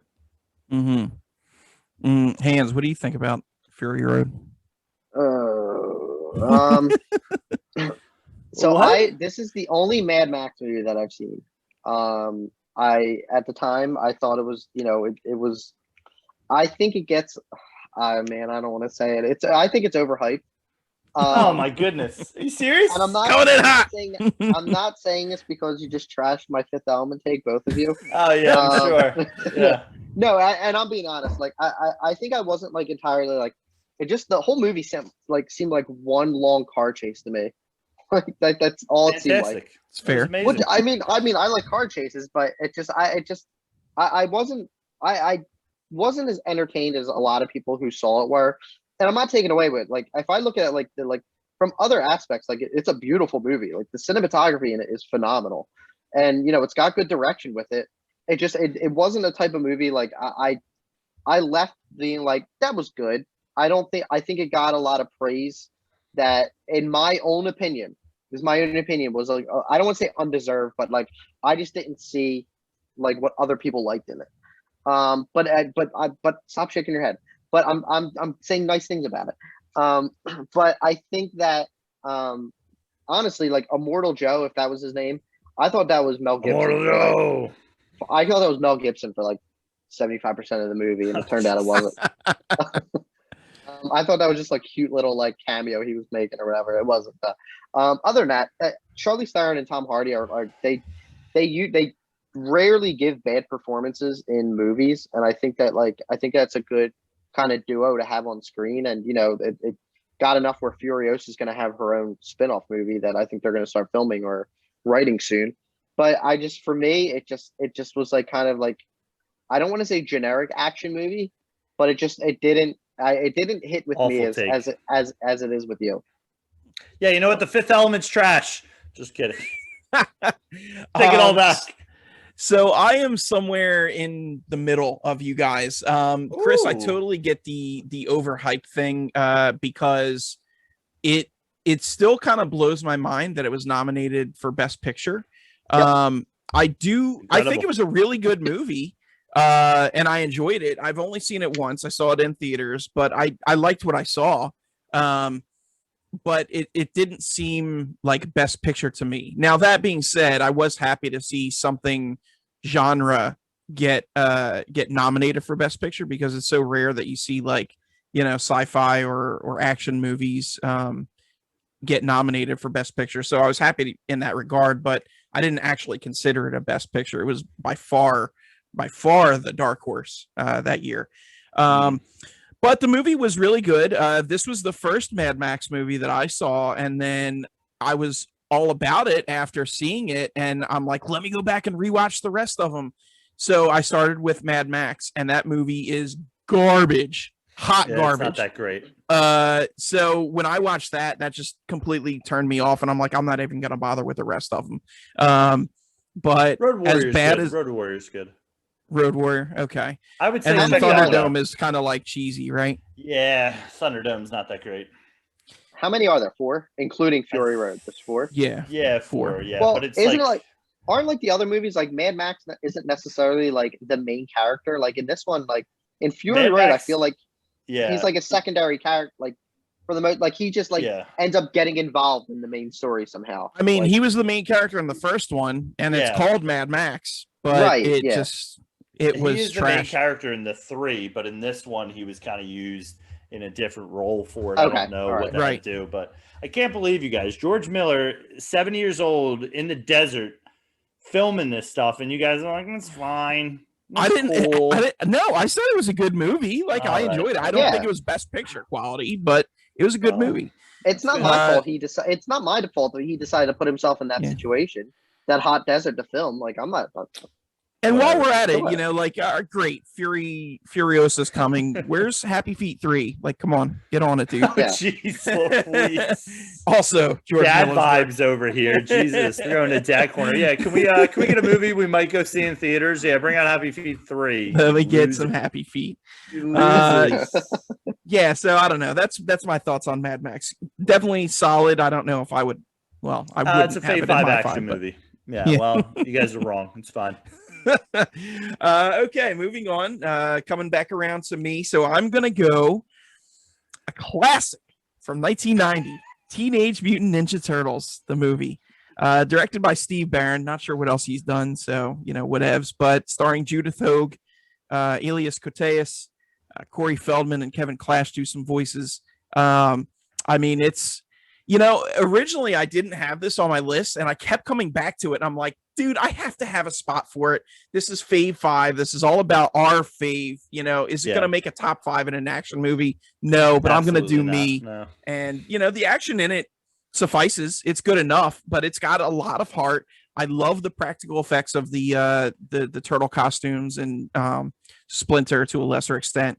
There's so much I love about this movie, and, you know, going back, and maybe this is, you know, nostalgia flavoring it a bit for me, but one of my favorite movie memories is my mom pulling me out of like preschool or whatever, midday to go see this movie.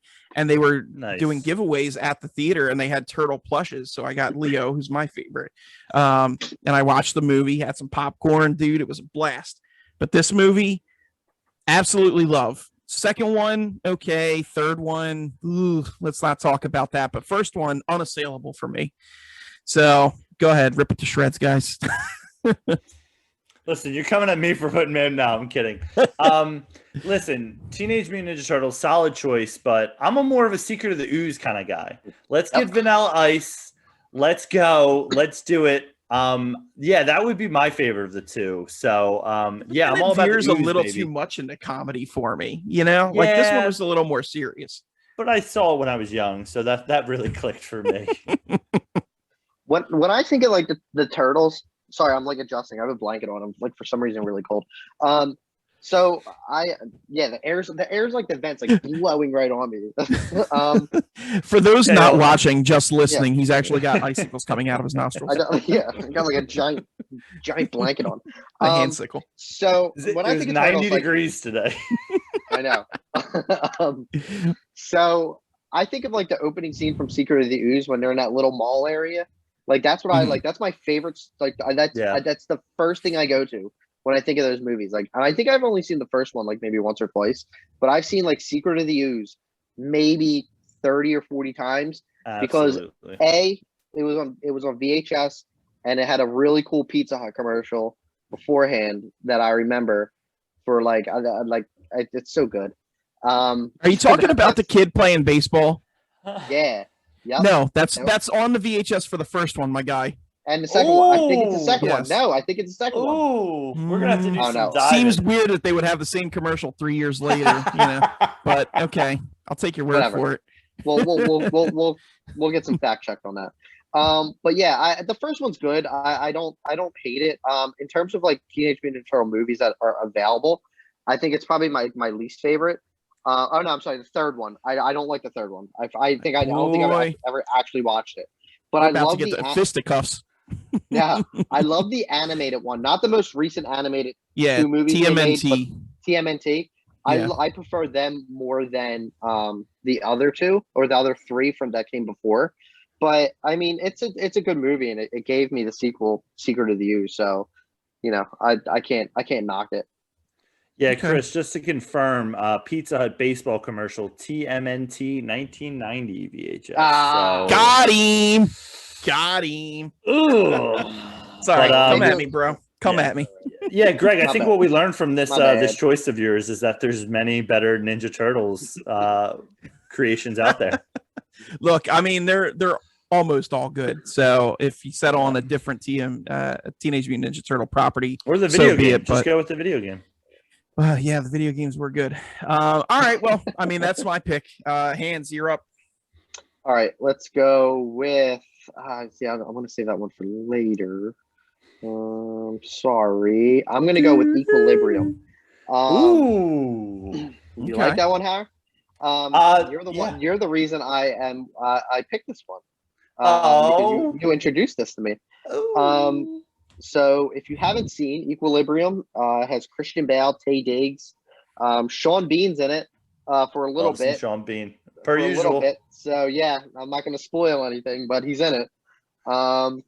But it's definitely like a really cool, like it's definitely a movie that relies on its action. The story's a little kind of confusing. It's basically, I think it takes place like in like maybe around like 2020s or something. It's after basically they get rid of all emotion, like with a drug that these people aren't feeling, like they're not happy, they're not sad, there's just nothing to eliminate war.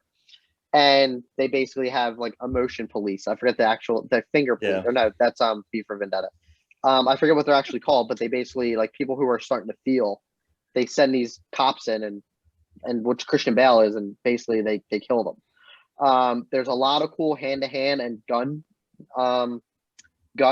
scenes, Gung which Fu? I think it's gung fu. Yeah, has a really amazing end scene, like action scene with Christian Bale and the main villain. A really quick fight with him and Taye Diggs when they fight with swords, which lasts like 3 seconds. But I mean, there is some like for a movie that like takes like basically the concept is taking the emotion out of it. It is really cool because like Christian Bale is like the hero that kind of starts to see like why what like am I doing the right thing? Like, is it right to live in this kind of world where to not feel anything? So then he like kind of starts questioning like what he's doing.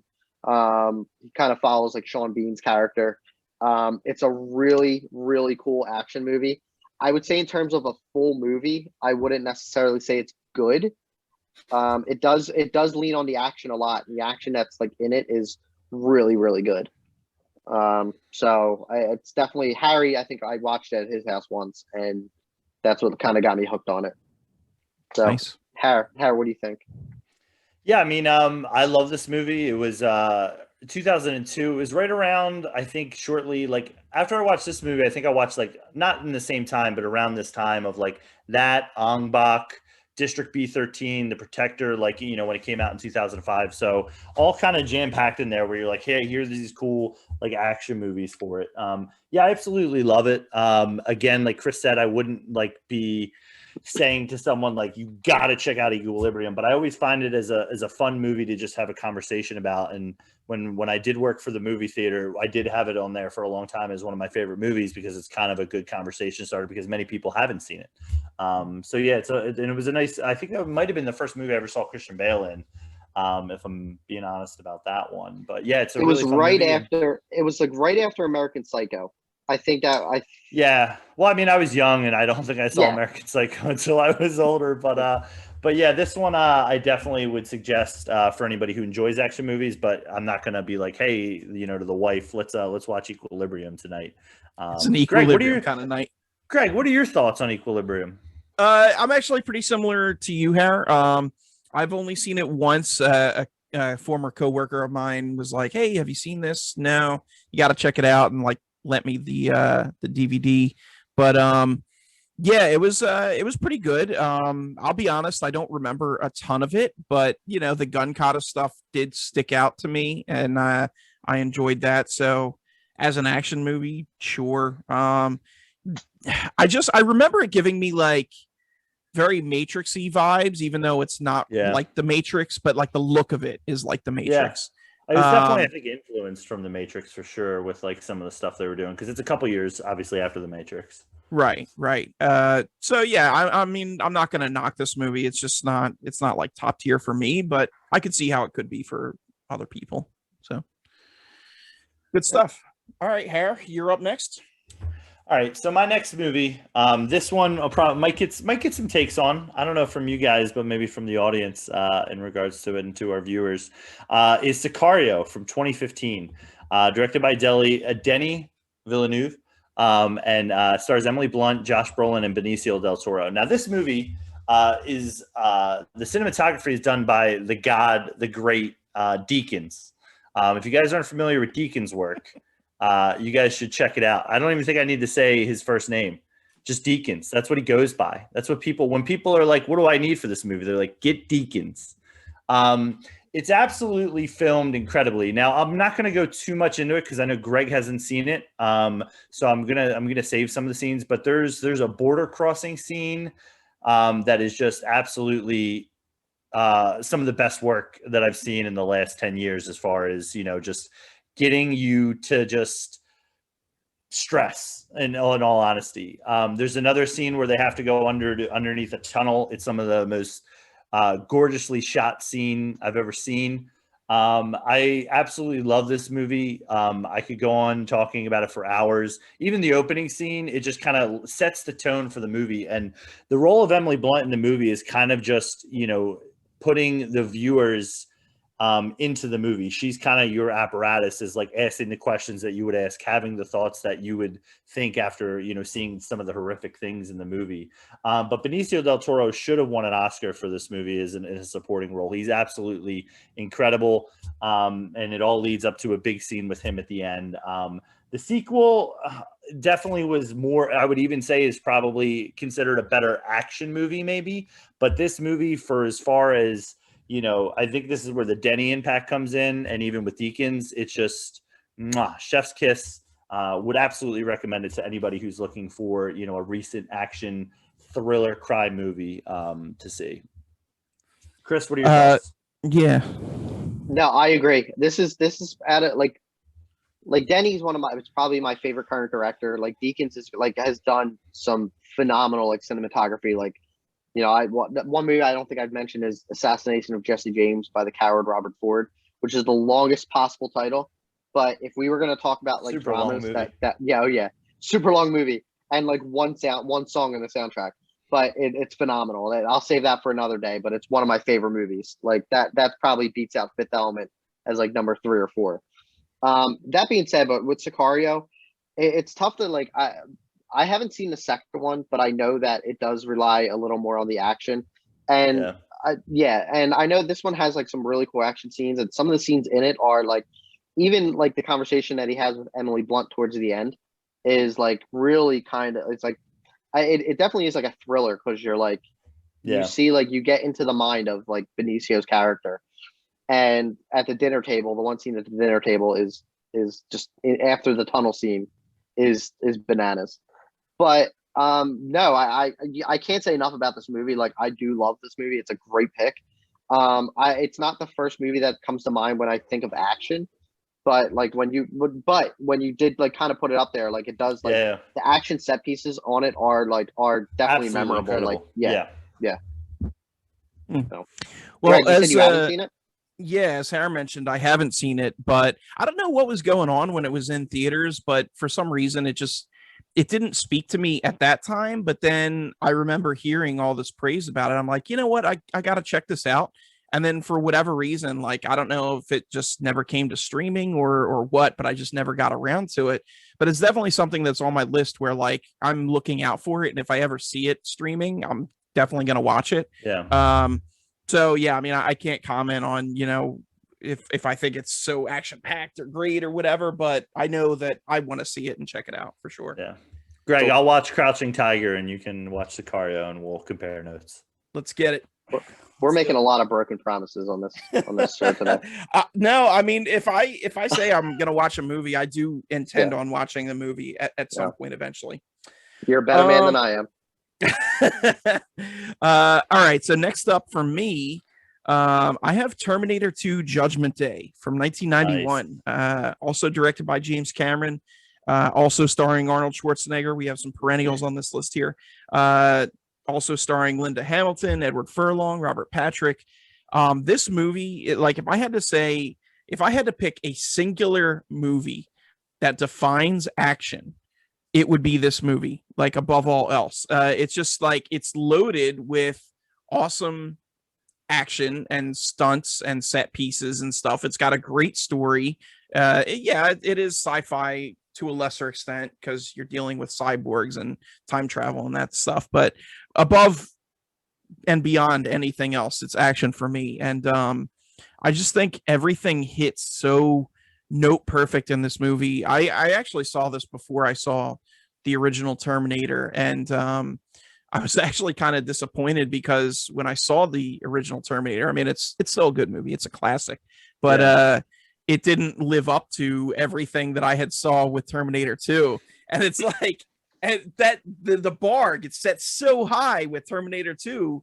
You can't. So, I'm glad that James Cameron was able to parlay one into two and really, ratchet up the action to 11 on a dial of 10. But yeah, I mean, this movie is it's an all-time great movie. I would even say not only is it my number one pick for an action movie in general, but like it's definitely top 5 movies of all time for me. So I just can't say enough good things about this. Hans, what are your thoughts on T2? I agree with everything. Like this is probably it's not probably, it is in my top 10 of all time, like any genre. I'm in the same page as you when I saw 2 after I saw 1. So when I saw 1, it's kind of you necessarily don't really I didn't know the background of like that. Like when I saw 2, I didn't know he was a villain in the first one. Like there's a lot of like kind of things you're figuring out. But in terms of action, like I've seen so many videos on the making of that movie where like the whole like truck chasing scene when they're in the like going down that alley, like that spillway, like how they film that, it's like it's all practical for the most part. And like even the effects, the special effects in it with the T-1000 are so well done. Like it looks real. And then like other things like it's like Arnold was so dedicated to action and like just like kind of that genre where he was so great in it. Like even though he doesn't have like a ton of lines in it, like Robert Patrick, you learn that he had to learn to fire a gun without flinching. So like he would constantly like be at the gun range and just like shooting like constantly till like so it wouldn't like affect him, because they said like he never shot a gun before. And you'd like see things like that of how like dedicated they were to believe in this movie. And it's a shame that the Terminator franchise went the way it did. I kind of wish that none of those movies existed, because 2 ended like it was a perfect ending to like a 1 and 2 punch series. Now I'm not going to hate on 3. 3's not bad, but everything after 3 is just like kind of not. It's not good. And I feel like they could have revisited other, like they tried like with TV series, and I think there's like an animated movie coming, but they had a lot of different attempts. But it does, for me, like for when I think of Terminator, I don't necessarily think of the first one. I think of like T2. That's kind of like the only Terminator movie in my mind. Aaron, thoughts on Cyberdyne Systems? Listen, Terminator 2 is, a fantastic movie. I can't say a bit. I'm not going to get up here and come up with the spiciness for it. It's absolutely top tier action movies. I think it's 99.9% sure it's Frank's favorite movie as well. One of our good friends. I mean, it just goes to show, like, you talk about like Aliens and then Aliens 2, another Jimmy C production, of just how you can kind of take the original idea and kind of change it just a little bit, or make it more of an action movie instead of a horror movie. I put this, Empire Strikes Back, The Godfather 2, The Raid 2, as the movies that kind of, take that step into the franchise and lead to all these poor, crappy sequels, because I think they're still trying to hit Terminator 2. Yeah, it really is a shame because like they peak with Terminator 2 and then they go on to make 4 other movies. And I enjoy most of them. I think Genesis was really the only one. Like Genesis almost killed it for me. And then I went ahead and watched whatever the newest one was. I think it was like Dark Salvation or whatever. And it was actually kind of decent. It wasn't, I'm not going to crap on it, but yeah, I get that they're just trying to wring blood out of a stone and just get as many bucks as they can, but like at some point it's just like, give it up, dudes. And going back to Predator, they did that with that franchise also. They just beat it to death. So stop making Terminators, stop making Predators. We'll live off the memories. Okay. Hans, that's my spiel on T2. Hans, what do you got for us? All right. Just want to see Har. So it looks like me and you share one. Do we want to save that one? Do we want to save it, or we could do it now? We could save it or do it now. We'll save it a little bit. We'll go. Okay. We'll we only got 2 more, so it's the next one up after this. Just a little bit. So the next one I got is Mission Impossible Fallout. Another series that, just like the Fast franchise, gets very like more extreme as the series goes on. And it's basically just saying, like, what can I do better? Like, what crazy thing can Tom Cruise think of that he can film? Like, he learned to fly like a helicopter for this movie. He basically learned to do a halo jump, which, if I was Tom Cruise and I made that much money, I would not risk my life to basically just to die, to have that possibility to die. But I think that this, it has the same supporting cast as like the first 4 or 5 movies. But this is another one where I think after Rogue Nation, they kind of started to have like a singular storyline for the most part. Because I think it went Rogue Nation. What was the one after Rogue Nation? Wasn't Fallout? Wasn't there one more? Ghost Protocol. Ghost Protocol. So I think with those, I think whatever order those two were, but they kind of started following. Ghost Protocol first, and then Rogue Nation. Then Rogue Nation, yeah. And a lot of people complain about the story. Like for the most part, like it's basically Ethan Hunt being like disavowed, and he has to run from his own government, which is like every Mission Impossible movie for the most part that I know of. And I just love, like, in terms of action, like if we were having this conversation before Fallout came out, I'd probably put Rogue Nation on there because that's how like just insane. Like it just like goes more and more. Now 7 comes out, I think like next year, which I'm pretty sure that's probably going to beat Fallout for my favorite action movie because that's just how the series going. Like they just one up each other. Has the best bathroom fight scene ever with Henry Cavill, who reloading his arms. That is the single most like beautiful shot ever.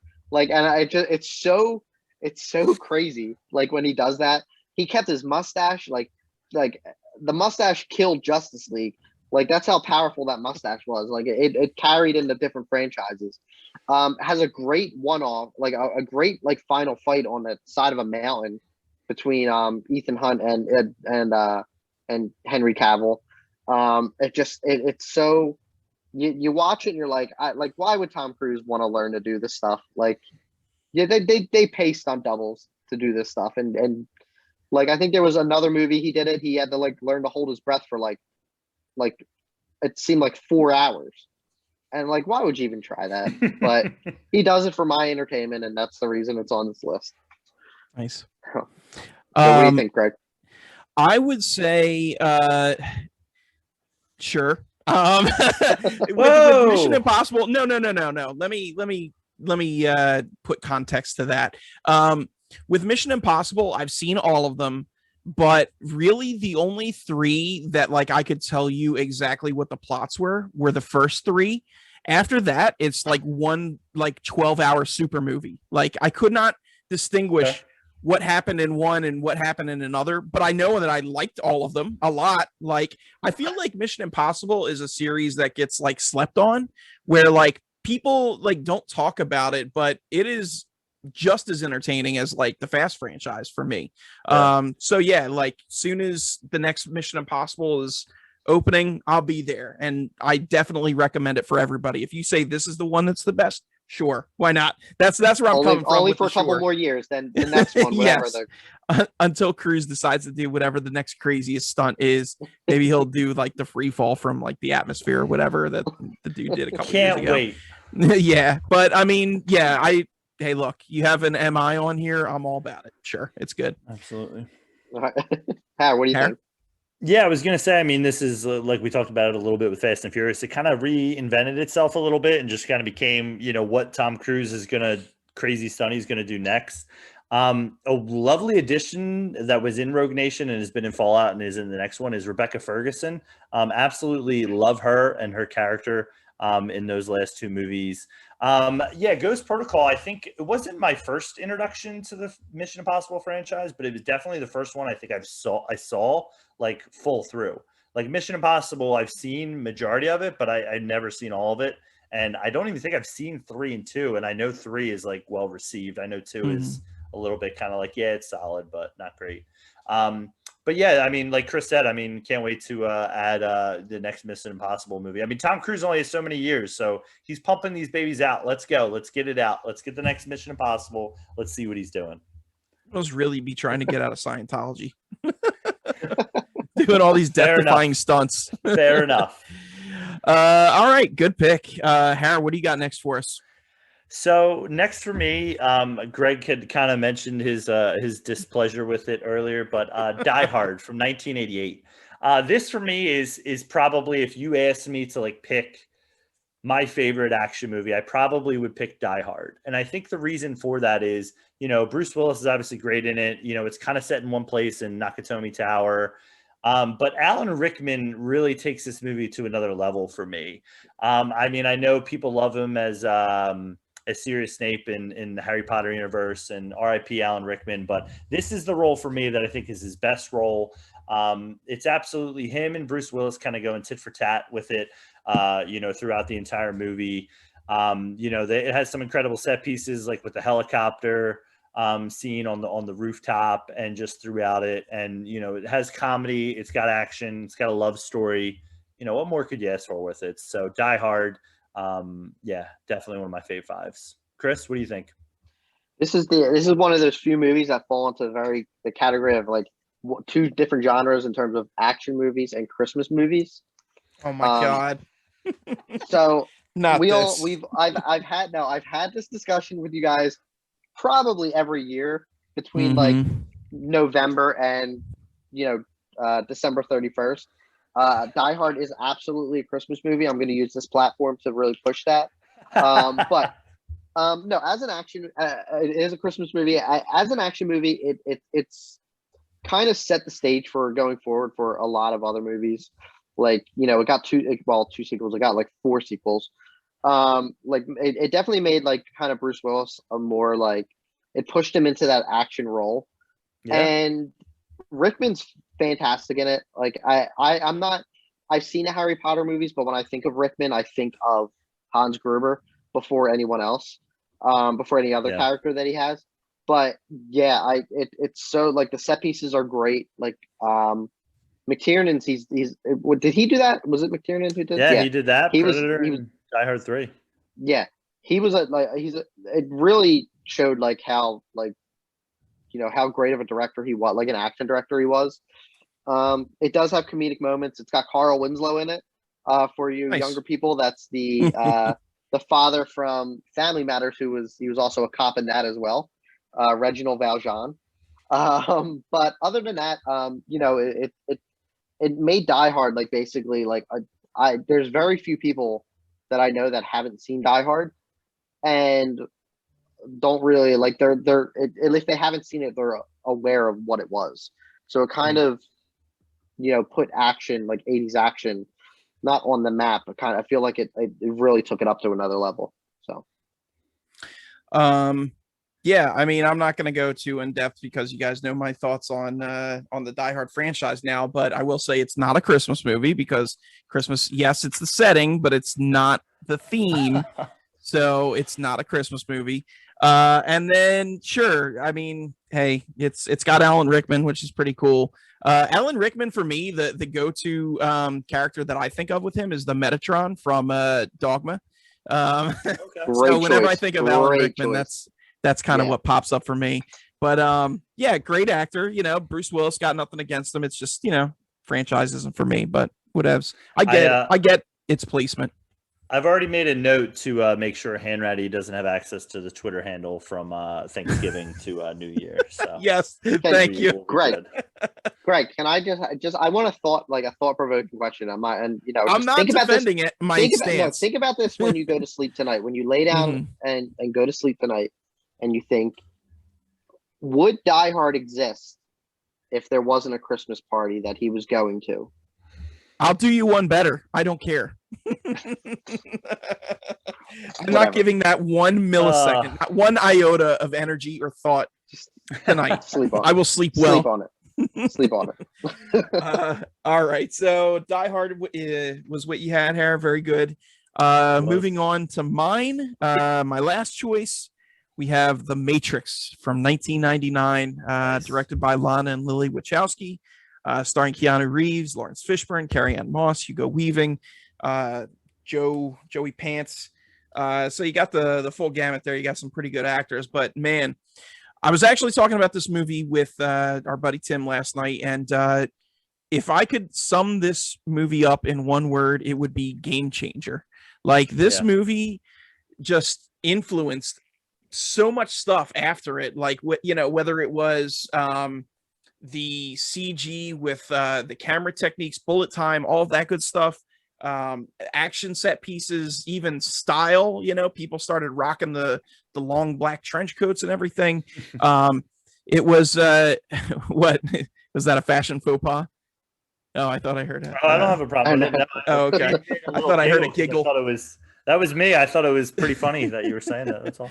But yeah, I mean, it's The Matrix is just a tremendous movie, and you know, kind of like what Hans had mentioned with The Fifth Element, but you know, it's not just surface level. There's so much going on beneath it. There's books written about the philosophy of it, and classes taught on it. I mean, there's so much symbolism and just allusions to different things.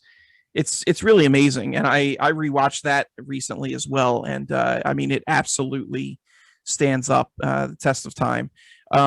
Say what you will about the sequels. You know, I enjoyed Reloaded, wasn't a big fan of Revolutions. I don't know where they can take 4.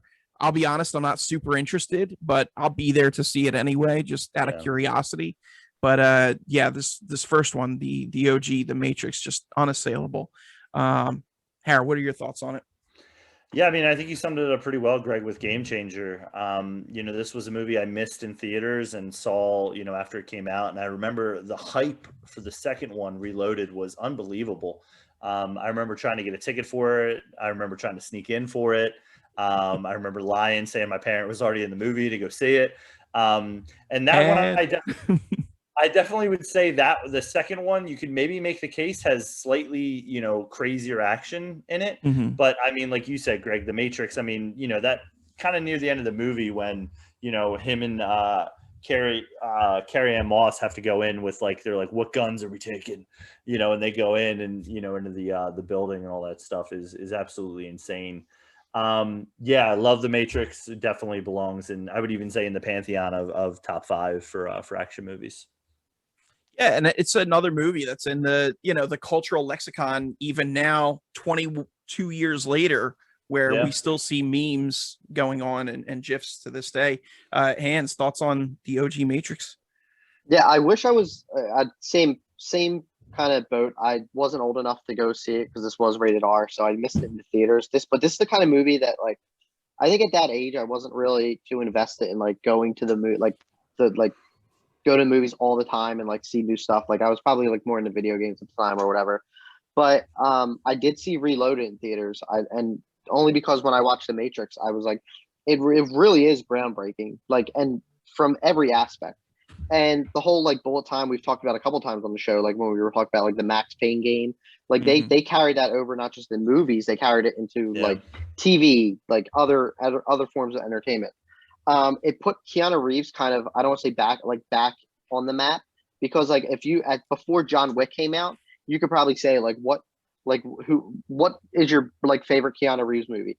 No one's gonna say Point Break or Bill and Ted. They're gonna go like right to the Matrix.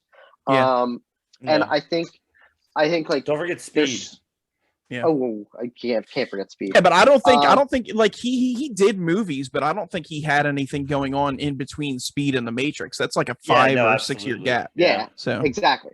And it's so well, like I'm in like a very rare boat where I enjoy Revolutions and Reloaded. Like Interesting. I didn't like Revelations when I first saw it.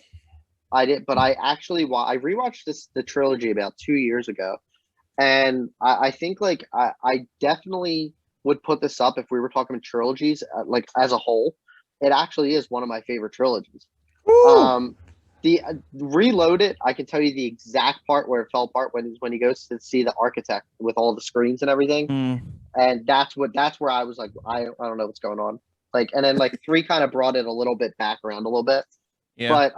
But in terms of 1, like, yeah, the whole bullet time thing is phenomenal. Like the choreography, what they were able to do in terms of like action movies, like it influenced so much, and I don't think a lot of people realize that. And I'm glad they're making a 4th one. If you haven't checked out, the Animatrix is a great series of like shorts in the Matrix world.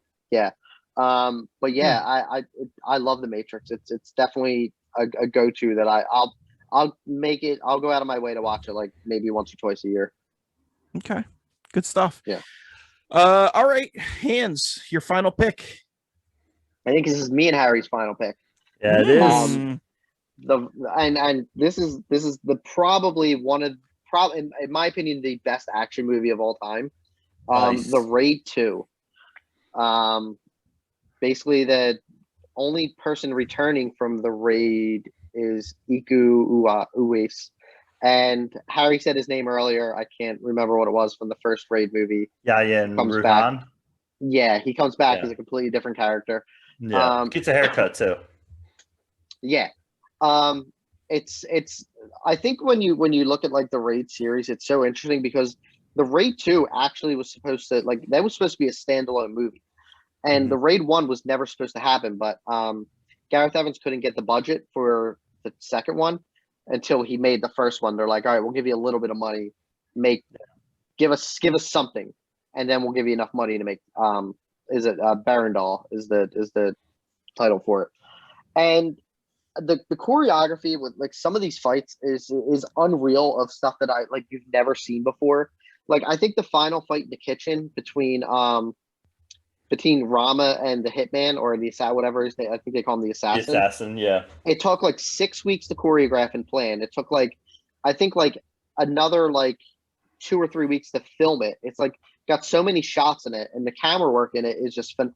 The whole movie, it has such great camera work where it's not shaky camera. You can follow every punch that's being thrown. It has it has characters that you're invested in, where the storyline it's not just a generic action movie. It has a really good story that goes along with it, where this cop from the first one has to go undercover from a crime family and basically try and overthrow and get some information. He's basically like a mole. And throughout the way, he's facing basically he has hitmen who have one of them has a baseball bat, the other one has it's fighting with hammers, and it's just it's really crazy. I would love to see how many people as morbid as it sounds, and how many injuries were on set, because you see a lot of these actors when they rely on stunt doubles, stunt doubles know when to pull punches and everything, and I know Iku, he was saying in another interview I saw, I forget what movie it was, I think it was the one on Netflix, The Night Comes for Us, is that they're trained, they know when the they'll make contact with someone's stomach, but they know when to pull back and not hurt them. But it just looks so real. It has it's I wish I can honestly, I could spend days talking about this movie. It's a little on the lengthy side, but it doesn't feel, I think it's 2.5 hours long, but it doesn't feel long. It has one of the best car chases in movie history, in my opinion. It's got an amazing story, even better action. So, I mean, Har, you back me up on this one? Yeah, no, I mean it's in my my fave five as well. I mean, you hit on a lot of points of the movie there with it hands. I mean, like I was saying earlier, I mean, you got Star Wars, and then you have what was I gonna say? I almost was gonna say Revenge of the Sith, but I'll Empire just take Strikes that Back. geek card back. You have Star Wars. Thanks, Greg. I appreciate it. You know, and then you have The Godfather and The Godfather 2, and then you have The Raid and The Raid 2. So, yeah, I mean, it would be interesting to see if they ever do another one. I don't think they should. I think it should just live in the pantheon with the two of them. Absolutely fun movies, but, you know, pretty gruesome, pretty intense, you know, movies. So you definitely have to have the stomach for, you know, but I mean, I think with these two movies, you know, including The Raid as well, they do a really good job of not making it seem like your Liam Neeson or your other run-of-the-mill action movies where their cutting of the camera is just happening and the editing is terrible. They really focus, like you were mentioning, Chris, about the time it takes to get the choreography down for it, to have these moments where it all makes sense. And when the camera cuts and changes, you're still with them from the previous move. It's not like, you know, oh, Liam Neeson took him down, and it's like, what just happened? I have no idea what happened there for it. So Greg, I know you've hidden your thoughts. I'm a little concerned, but yeah, feel free to let us know your thoughts on the raids. No need for concern. First off, just as like a little non sequitur, I always get Gareth Evans and Gareth Edwards confused. Dude, I had to do it. Yeah, same. Gareth Edwards. I stopped myself when I said his name, and I'm like, Gareth. Yeah, Edwards is what Rogue One and Godzilla, right? And then Evans is So there's that. But yeah, as far as the Raid movies go, both of them really enjoy them. I think for me, I prefer the story of the Raid, but I prefer the action of the Raid 2. Like the hand-to-hand combat, I think is just awesome. I actually saw these out of order. I saw the Raid 2 first because it was in theaters at the time, and I just kept hearing over social media it was blowing up like, hey, you got to check this out. You got to check this out. So, you know, I said, okay, let's do it. And don't regret looking back ever since. But yeah, it was just Raid 2 was really good. And then I went out and got the Raid on Blu-ray, popped that in, was equally impressed. So both of those movies, home runs for sure. I totally get why they're on both you guys' lists. And, you know, if I had to make a top 10 honorable mentions, they'd definitely be in there in some form or fashion. As far as the sequel goes, sure, sign me up. Like, I don't know. I don't know, you know, how you continue it or whatever, but like, as long as you give me some more of that bone crunching, hard hitting action, martial arts, like, give me that. Yeah. So I know that they had plans for, I think Gareth Evans, they like talked to him about a third movie, and apparently there was one that was in the works. I think he wrote it or like wrote half of it, where it was there's a point in the movie where Ram is gone for like 2 or 3 hours, and there's like a missing gap to the story, and that's apparently where the Raid 3 was going to take place, and it was going to kind of like, it's not necessarily leave a plot hole, it's just kind of like he's somewhere else doing something while other stuff's going on. Got some Code Veronica vibes. Exactly. Yeah, and it's kind of like that video game where it's just like there's other stuff going on in the main story, and I think they were gonna, like, he was gonna start it off there, because this one starts off like 2 hours before the first one, and then 2 years after Ram is like in prison. And they said that they were gonna like basically use that gap of like 2 hours where like something's going on, but you don't know, like they never explain it. Like Ram is never like, I was here. I just think he like mentions like, I had this, like I was doing something or taking care of something, was when the Raid 3 was supposed to like kind of take place, or like at least start, or But if you don't like, in terms of the Raid, another great movie, The Night Comes for Us, is it's subpar, man. It's subpar. It's not better than the Raid 2. It's very violent and very like that's a movie that like the Raid 1 relies a lot on the action, and there's a lot of like kind of like a lot of disgusting kind of fighting in it. But it's got Iko Uwais and Joe Taslim, except their roles are switched. Like Joe Taslim's a good guy, Iko's a bad guy. But Greg, if you haven't seen it, check it out. It's a great martial arts movie. Don't listen to Harry. Take my word for it. The dude Iku that you guys keep mentioning, is that the guy that played like Mad Dog? and he was in like no. Yayan Rouhani. Okay, and that was the Yeah. dude that was in like The Force Awakens, right? Yes, yeah. Yes. Iku Okay. was in The Force Awakens. Yeah. Well, they So- both were, I think. Yeah, Oh, they yeah. both were I'm pretty sure. Am I in that wrong? same scene where it was like the two factions coming for Han. Yes, Let's look I it know. up. Definitely Iku was, and I think that other guy who played the two roles was. Okay. Two roles were. Yeah. Yeah. So Cool. I don't know. But yeah. All right.